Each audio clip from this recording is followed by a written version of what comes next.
way you differentiate the two. With the tendai, the RNA protein is a nucleocapsid within the membrane. The tobacco mosaic virus is not a nucleocapsid. Here's just another example of a animal virus with a nucleocapsid, a helicocytic stomatitis virus. Now, this is a bullet-shaped virus, just like rabies virus, and many people who work on these tend to work on DSV as it's called because it doesn't cause serious disease. People work rabies does, of course. Bullet-shaped virus is a schematic at the top, and the structures show you the EM on the left of the three parts of the virus. The tip, which has a closed end, which is the bullet-shaped appearance. The central portion is the cylindrical limb of the base that's closed off. And this is nothing more than a helically built virus. In fact, there's one protein called the N protein, and it binds RNA repeatedly. Here's a structure of a number of N subunits with a piece of RNA. You can see here, but it's in green. And this whole structure is simply made up of N protein RNA complexes wrapped up in a helical structure. So the nRNA is shown in this greenish-yellow color. There's another layer of protein on top of it, and there's a membrane around it as well. So another example of a nucleocapsid RNA protein has helical symmetry and is wrapped in a membrane.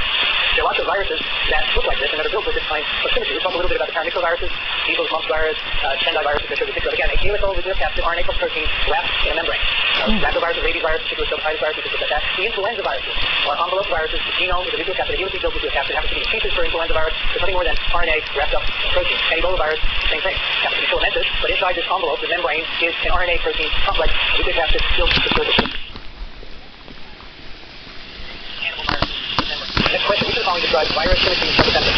The bonding contacts of subunits are usually covalent. The bonding contacts of subunits are usually non-covalent. Each subunit has different bonding contacts with its neighbors. Self-assembly of virus particles does not occur, or none of the above. The right answer here is B. The bonding contacts of subunits are usually non-covalent. Everyone is pretty well known in theory, but people keep saying that bonding contacts are usually covalent. They're not. If they were covalent, the particles would never come apart again. Think of it that way. In order for the particle to be metastable, the bond has to be non-covalent. We talked about making rod-shaped viruses like the tobacco mosaic virus, envelope animal viruses, field of symmetry. How do you make a round capsid? Now, let's talk about that. So what do I mean by round? First, the virus with a round capsid like poliovirus here. This is obviously round or spherical. How could you do this with proteins that are round and have a regular shape?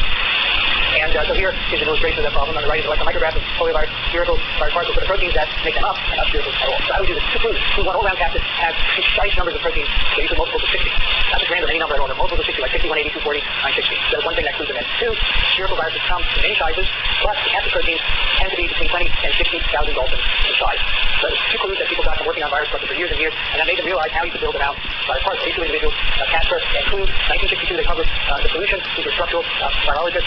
They knew from Watson and Crick that round capsids are icosahedron. Watson and Crick had said platonic solids were used, and in fact, icosahedrons were the only platonic solids used to build virus particles. And secondly, subunits tend to be arranged in viruses as hexamers and pentamers. Why that is will become obvious. And what these two individuals proposed, which is now quite clearly correct, is that round viruses are built using the principles of icosahedral symmetry. So let's talk about icosahedral symmetry. What is an icosahedron? It's a solid, a platonic solid that has 20 faces. Each face is made up of an equilateral triangle, and that makes a closed shell with the smallest number of protein subunits. You can make an icosahedron with one protein repeated 60 times. The same protein, 60 copies will make this lovely icosahedral shell. Now, this virus particle on the table here, poliovirus, is built with icosahedral symmetry. It doesn't look like an icosahedral, it's spherical, right? So these viruses are not actually icosahedrons. They're built with icosahedral symmetry, which means a solid with 20 faces, a triangle, and you can make the smallest one with 60 subunits. So this is correct. This doesn't look like an icosahedron. However, our HIV, they have made look a little bit like an icosahedron, which is correct. Even worse, this virus has a membrane. It's not an icosahedral virus. So I don't know where they got this from. We'll get back to that later. Now, a couple more things with icosahedron. When you take subunits and repeat them many times, you get axes of symmetry. So five-fold axis, for example, or it means that there are 5 copies around it. So it's a 2-fold axis, 2 copies, and a 3-fold axis. Right? So you can see each of those in these diagrams as well. So we use these for reference points when we talk about viruses. Oh, the 5-fold axis is the amino acid that's involved in receptor binding. So that's why you should understand it. So let's start with a simple icosahedral capsid. This is called a T equals 1 capsid, but that means will be evident in a moment. And here we can take one protein and repeat it 60 times. That's the simplest icosahedral capsid we can make. And in this virus, which we diagram here as a spherical particle, which is correct, we've got the protein subunits shown as commas, just so that you can identify them. And these commas are all made of a single protein. In fact, the protein for this virus is a structural unit, the same thing. For some viruses, the structural unit will be a collection of multiple proteins. But for this, it's the same thing. But what's important for this is that in these simple capsids, all the molecules interact with each other in the same way.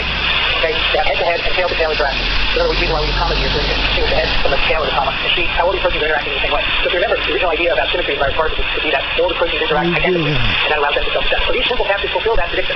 Interact with all molecules with the neighbors identical. So that's a small virus, and we do have examples of these. One of them is a virus called adeno-associated virus 2, which is a member of the parvovirus family. This virus, you're going to hear about again multiple times in this course. It turns out it's one of the biggest viruses being used for gene therapy nowadays. It has a lot of properties that make it very good for if you're lacking a gene to give you that gene back using an adeno-associated virus. So we'll talk about these quite a bit. Again, these are simple virus particles, 25 nanometers in diameter. They're made of 60 copies of a single capsid protein. Now, this is an illustration of the capsid on the upper right. The genome is a single strand of DNA linear with structures at the end. We'll get into that later on, just so that you start to be familiar with it. Here's the single capsid protein on the lower left. Again, there's 60 copies of it that make up the final virus capsid, and again, arranged in icosahedral symmetry. I think you can see here in the middle, well, first of all, the triangle illustrates one of the triangular faces of the icosahedron, and here in the middle is one 5-fold axis of symmetry. You can count 1, 2, 3, 4, 5 copies of that protein structure right around it. So that's a simple virus. How do you make bigger ones? You don't use bigger virus proteins. They're all about the same size, between 20 and 60 kilodalton. You add more virus proteins. So that's how you make a bigger capsid, by adding more proteins, not by making bigger proteins. So here's an example of a larger virus particle. Here we have 180 identical protein subunits. So we start with 60, so the smaller virus. If you want to make a slightly bigger virus, you can add 180, which is a multiple of 60, following in the isotopy rules. When you do this, there are a number of important changes. Two of them are really important. First of all, you now have pentamers and hexamers on the surface of this particle. All right, now what do I mean by that? Let's find a pentamer here.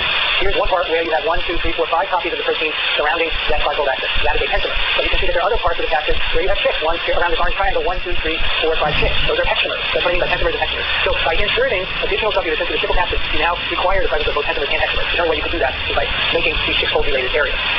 Now, as a second consequence of adding more subunits, we have different modes of subunit attachment. In fact, they're labeled here orange, yellow, and purple. The orange, the yellow, and the purple commas with each protein all interact slightly differently. And you can tell by looking at the picture because you all have head-to-head and tail-to-tail interactions. And so they're not exactly identical, but they're similar.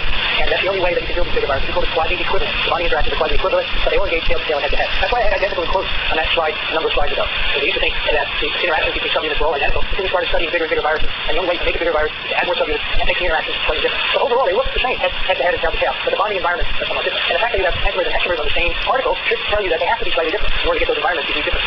So that's a slightly bigger virus, and it's built as are all these viruses that are even bigger with slightly equivalent. And that's contain more than 60 subunits, each occupying a slightly equivalent position. And I've already said this to you, but the binding properties of subunits in different environments are similar but not identical. That's what we mean by slightly equivalent. They're head-to-head, tail-to-tail, but there are subtle differences that allow for the construction of bigger virus particles. So here's an example of a virus built in this manner. This is SV40, a polyomavirus that we'll talk about quite a bit later on. It's about a 50 nanometer particle. It's made up of 72 pentamers of a single protein called VP1.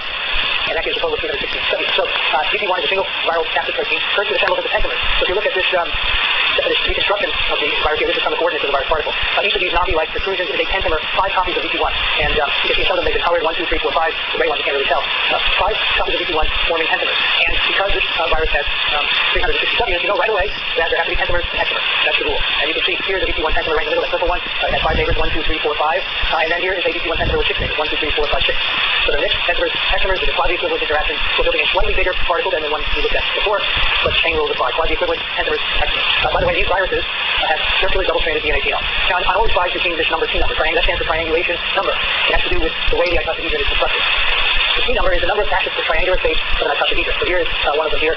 There are 2 faces, 2 triangular faces next to each other. This is part of an icosahedron. So that's a T equals 1 virus. There's 1 facet to that triangular face. You don't see any division. Another way to look at it. A T equals 4 virus is shown on the right. The equilateral triangle is outlined by the green pentamers, pentagon, and you see 1, 2, 3, 4 facets in that triangular face. So that's why it's T equals 4. Now, in reality, the calculation of the number involves a mathematical formula that is beyond us. You don't need to know that. It's a simple way of explaining what it means. It simply means the number of facets in each triangular face of the icosahedron. And any capsid that has T greater than 1 is going to have both pentamers and hexamers. Because we're making a bigger particle. T equals 1 is the smallest particle made of 60 subunits. 1 protein repeated 60 times. As soon as you make bigger ones, if you increase the T number, you're going to have hexamers in addition to pentamers. Right? So that's the T number. Now, why do I even tell you about it? Because when you increase capsid size, the T number also goes up. This is a nice way to illustrate it. So here are 4 virus particles of increasing size, and we start at the top with a T equals 1 capsid. 1 protein repeated 60 times. We have the structural unit on the left, and the organization at the fivefold axis. So we have 1, 2, 3, 4, 5 structural units around the fivefold axis. And here, that structure